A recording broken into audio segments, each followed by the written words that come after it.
Quand je suis allé voir Megalopolis, le film du réalisateur qui nous a offert Le Parrain et Apocalypse Now, détenteur de 5 Oscars, je m'attendais à voir quelque chose de grandiose. Mais je n'étais absolument pas préparé à ce que j'ai vu à l'écran. La première pensée qui m'est venue pendant la séance, What the f*** is this piece of shit? Mais quand les premières émotions de choc se sont dissipées, je me suis posé la question principale. Qu'est-ce que Francis Ford Coppola voulait nous dire par là? Dans cette vidéo, nous allons essayer de comprendre de quoi parle réellement Megalopolis, quelles allusions et symboles sont cachés dans cette œuvre, et s'il s'agit d'une hallucination de l'auteur qui craque de partout ou d'un manifeste monumental de réalisateur. Megalopolis a été conçu par Coppola comme un projet véritablement grandiose. En effet, selon les propres déclarations de l'auteur, c'est l'œuvre de toute sa vie, et ce qu'il a entrepris pour réaliser son film est vraiment impressionnant. Francis Ford Coppola est l'un des rares réalisateurs qui peuvent se permettre une totale liberté créative grâce à leurs propres finances. De plus, Coppola a souvent investi dans des projets douteux qui échouaient lamentablement à Hollywood, et il s'est déclaré plusieurs fois en faillite. Et le film Megalopolis répète en grande partie cette histoire. Pour couvrir le budget de production du film, il a vendu ses vignobles pour 120 millions de dollars. Des stars tels qu'Adam Driver, Giancarlo Esposito, Nathalie Emmanuel, Aubrey Plaza, Shia LaBeouf, Jon Voight, Laurence Fishburne et Dustin Hoffman ont été choisis pour les rôles principaux. Maintenant, un bref résumé de l'intrigue. Au fait, si vous n'avez pas encore vu Megalopolis et que vous craignez les spoilers, croyez-moi, c'est le genre de film où les spoilers ne gâchent rien. Non seulement ils ne gâcheront pas le film, mais c'est même plutôt le contraire. Grâce à eux, il vous sera plus facile de comprendre ce qui se passe à l'écran.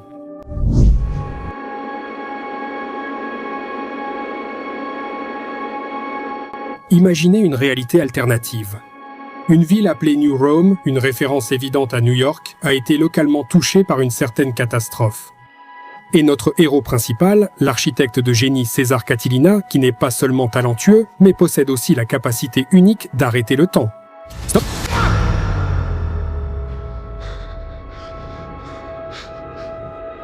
Son but n'est pas seulement de restaurer la ville, mais de la transformer en nouvelle capitale mondiale en utilisant un matériau unique appelé mégalon. Mais bien sûr, cela ne s'est pas fait sans affrontement dramatique. Son principal adversaire, le maire Franklin Cicéron, est prêt à tout, même à employer des méthodes douteuses pour garder le pouvoir. Si Catilina veut créer quelque chose qui ressemble à une utopie, Cicéron, lui, veut que tout reste comme avant et appelle les habitants à être plus pragmatiques. Les gens n'ont pas besoin de rêves, mais d'aide. Julia, la fille de Cicéron, se retrouve au cœur de ce conflit, tentant de concilier les deux camps. Et pour ajouter encore plus de drame, le cousin de Catilina, Claudio, rêve lui aussi de prendre le contrôle de la ville. Finalement, Julia et César Catilina tombent amoureux l'un de l'autre, ils ont un enfant, et c'est précisément cela qui devient le facteur de réconciliation. L'intrigue n'est pas très complexe, mais elle importe moins ici que les répliques des personnages clés, les illustrations de la ville et l'atmosphère de débauche et de déclin moral qui y règne.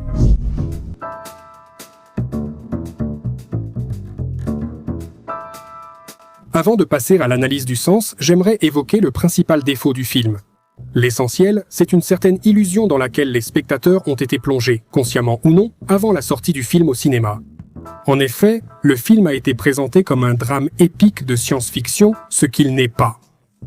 Tout le surréalisme du récit montre que le film est un film art house typique. Si, pour une raison ou une autre, vous ne connaissez pas ce terme, je vais l'expliquer brièvement. Le mot art house vient de l'anglais art house, ce qui se traduit littéralement par maison de l'art. À l'origine, ce terme désignait les cinémas qui projetaient des films indépendants, souvent avec une approche expérimentale, en dehors du courant dominant et de la production cinématographique commerciale. Avec le temps, le terme art house a commencé à s'appliquer non seulement au cinéma, mais aussi aux films eux-mêmes, qui se distinguent par des structures narratives non conventionnelles, une vision d'auteur et des thématiques profondes. Le cinéma art house vise généralement un public restreint et averti, qui s'intéresse au cinéma en tant que forme d'art plutôt qu'en tant que produit de divertissement.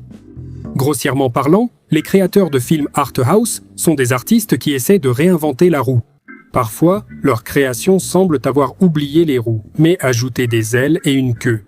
Et parfois, au contraire, une chose inventée dans le cadre de l'art house finit par faire partie de la culture mainstream. Par exemple, la structure narrative non linéaire, souvent utilisée dans l'art house, est devenue populaire dans le mainstream après le succès de films comme Pulp Fiction de Quentin Tarantino. Cette technique était caractéristique des films expérimentaux de l'art house, mais Tarantino l'a adaptée pour un public plus large, en faisant une partie intégrante du cinéma contemporain. Ou, par exemple, l'absurde et le surréalisme, qui auparavant étaient de caractéristiques uniquement de l'art house, sont devenus populaires après la sortie de projets comme Twin Peaks de David Lynch. Et si l'on évalue le film Megalopolis de Coppola comme un film d'art house, alors dans le cadre de ce genre, il devient un film tout à fait ordinaire, si ce mot est même applicable à l'art house. Mais Francis Ford Coppola n'a pas voulu positionner le film de ce point de vue, apparemment pour ne pas effrayer le grand public. Il voulait sauter dans l'inconnu, ce qu'il répète dans le film via son personnage principal. Francis dit: Quand nous sautons vers l'avenir, nous devons le faire sans peur. Mais que se passe-t-il si, lorsque nous sautons vers l'avenir, il y a quelque chose qui nous effraie ?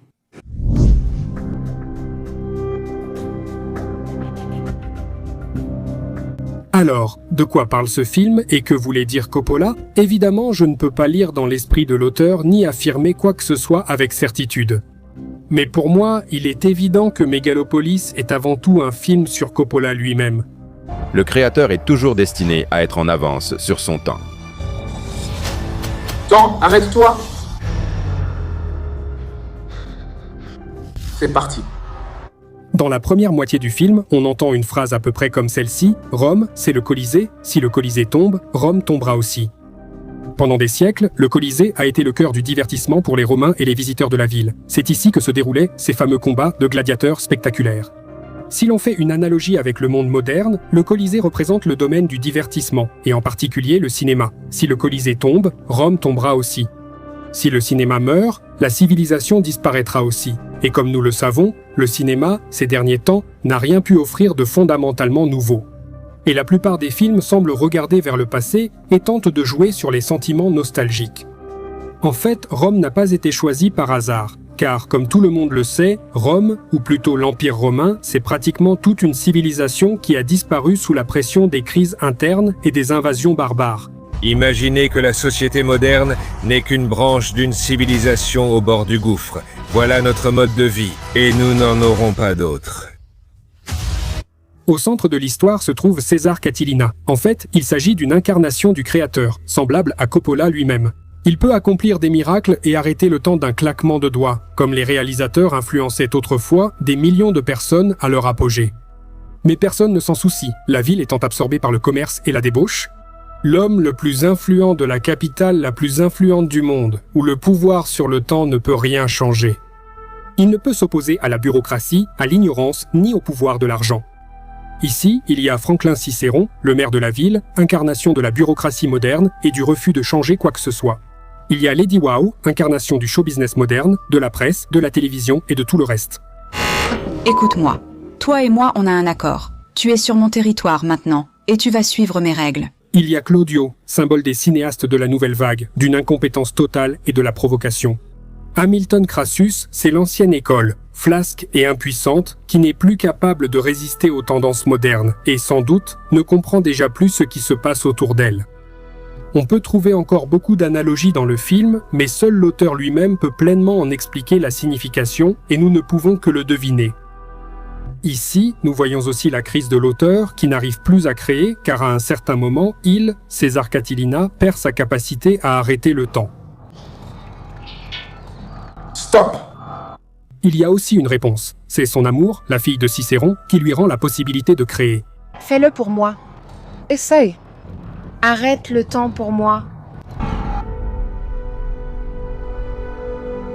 Il ne faut pas avoir peur si tu aimes. C'est une force inhérente et indissociable. Au final, Coppola ne se contente pas de critiquer la société contemporaine. Il indique aussi où trouver l'espoir d'un avenir meilleur. L'enfant né de l'union de la fille de Cicéron et de César Catilina devient le symbole de la réconciliation.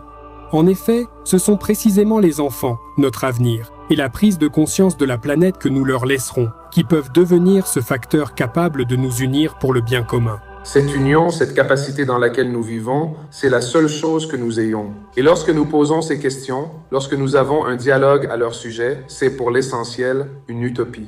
Le film n'est clairement pas de ceux qu'on comprend facilement dès le premier visionnage.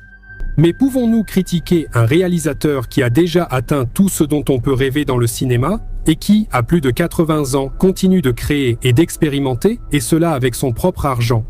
Par la bouche de son personnage, Coppola nous dit littéralement « Il ne se soucie pas de sa place dans l'histoire, il a simplement voulu créer ce manifeste étrange. » Et c'est peut-être là que réside sa grandeur, dans la liberté vis-à-vis des attentes et dans la volonté d'aller à contre-courant. Il reste encore tant de choses à accomplir, mais aura-t-on assez de temps pour tout faire? Arrête-toi. Allons-y.